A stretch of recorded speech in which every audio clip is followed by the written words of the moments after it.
Imana yo kwizerwa ise w'umwami wacu Yesu Kristo nibane nawe nshuti y'umusaraba dusangiye kwihangana muri Kristo Yesu. Ndagusuhuje mu izina ry'uwapfuye akazuka kandi akaba yicaye iburyo bw'Imana. Kuko bisanzwe Apostle Prophet Evode, inshuti y'Imana ndetse n'abera. Turi kwitangira umurimo w'Imana mu gihe nk'iki ngiki, cyane ko uwavuga ko wenda hari ikintu wenda cy'umubiri tugambiriye yaba ari kwibeshya, kuko ntekereza ko amazi atari yayandi. Ntekereza ko abenshi bamaze kumenya ngo icyo bita ngo ni ubwenge, ariko kuri bo ni ibibahitana. So hariho igikorwa muri ino minsi cyo guhagarika inzoga zimwe na zimwe zitemewe n'amategeko, cyangwa se wenda zinemewe n'amategeko ariko zakoranwe uburozi bwinshi buhabwa abanyarwanda benshi batandukanye. Reka nkubwire icyagufasha mu bihe nk'ibi ngibi, ni uko wakinjira mu masengesho. Iyo tukubwira ngo senga, si uko dukeneye ko ujoyininga isengero, cyane ko wenda bamwe muri twe ntazo tugifite. Ntekereza ko n'ivugabutumwa kuri bamwe bararihagaritse, kubera ko aho bahagaragaraga bavuga izina ry'Imana byaranze, kandi ibyo si uko Imana itabishaka. Hari na bamwe nabonye bavuga ngo ni ubushake bw'Imana. Reka nshuti yanjye nkubwire, Imana ikunda inzu yayo, Imana ikunda ahantu havugirwa izina ryayo. Reka nk'urugero, ntabwo uramutse ufite abana bakaba bafite inyubako bishimiramo, bakanagushimiramo, bakanakuvuga neza, muri abo bana hagati hakaba harimo abandi bana nka bakeya nabo babyiganye, umuturanyi wakabyigana akaba afite abana nabo barimo bagira babikora gutyo. Ntabwo ntekereza ko we nk'umubyeyi ubahedinze bose ntiwabakuraho cyangwa se ngo ubegeze, ahubwo icyo wakora ni uko wahugura ba bana batemera, kuko bose baba ari abawe. Hanyuma rero nagiye mbona mesaje nyinshi z'abahanuzi bamwe Bibiliya ikunda kwita ngo Imana yabo ninda. Hanyuma ngiye kubona nkabona benshi barimo barahanura ngo Imana ngo niyo yakinze, ngo Imana niyo ya nyine hari igihe abahanuzi bamwe mbareba rwose nkabona mukwiriye no gufungwa iminwa n'Imana. Kuko reka nkubwire, niba hariho igihugu Imana ishaka gukoresha iby'ubutwari, igihugu cy'u Rwanda. Niba hari ahantu Imana itegereje umusaruro, ni muri iki gihugu, kandi ntibizarangiye. Ni ukuri ndacyahamanya n'Umwuka Wera, Imana izakora ibintu bikomeye cyane.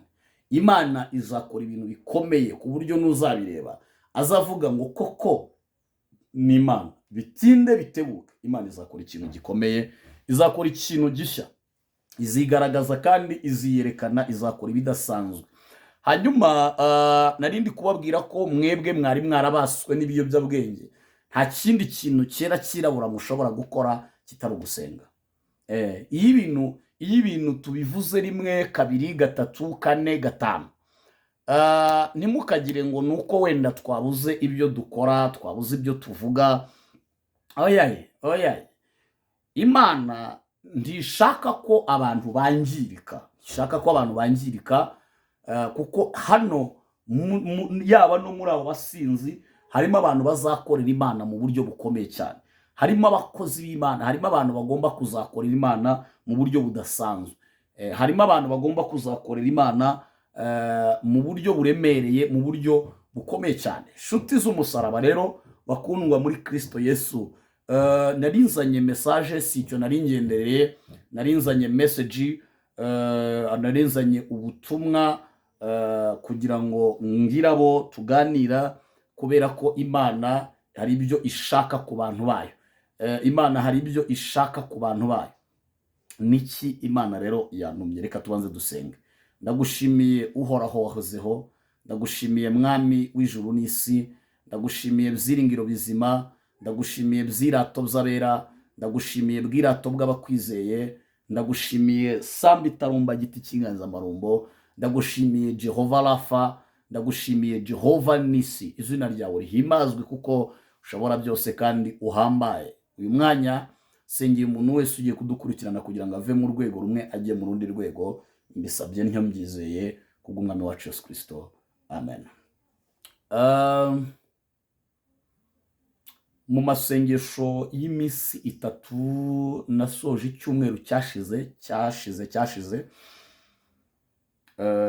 ubwo turimo dusenga, ari mfite teme y'amasengesho y'iminsi 3 ivuga ngo Imana izabyubika, yongere ibyubike, ntibizongera kweguka kugeza ubwo nyirabyo ubifitiye ububasha azagaruka.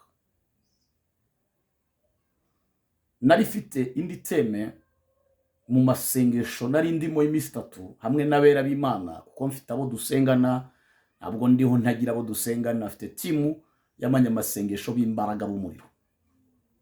Ndi kubatoza kuko ntituzaguma gutya, tuzagera igihe turekura nabo bahedinga umurimo w'Imana cyangwa se tunakurwe mu isi.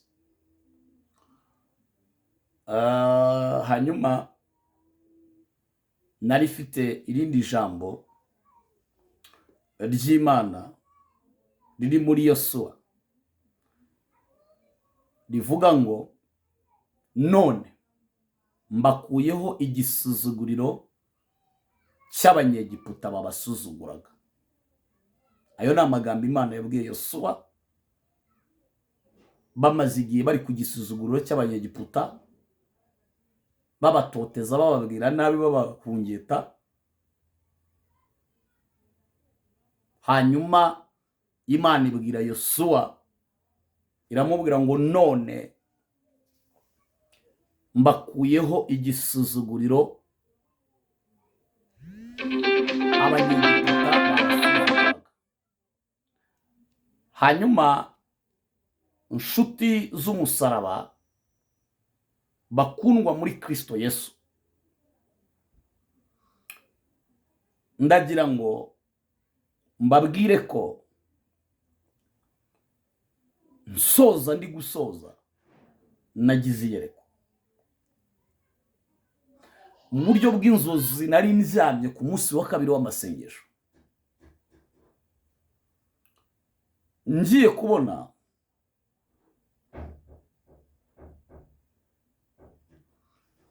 mbona ndi kuzamuka umusozi muremure, ariko nabonaga hariho n'abandi bantu benshi turi kuzamukana uwo musozi. Numva ijwi rivuga na nanjye ngo mwana wanjye, ngo abo bantu ubona inyuma yawe bari kuzamuka benshi, ngo barananiwe. Nkabona bamwe bapfutse iminwa ntibafite icyo kuvuga, nkabona abandi bikoreye amaboko, nkabona abandi baripfumbase gutya. Numva ijwi ry'Imana rivugana nanjye ngo bamwe bapfutse iminwa ngo bafashe umwanzuro wo kutazongera kuba mu by'Imana, abandi bafata umwanzuro wo kutazongera kuvugira Imana.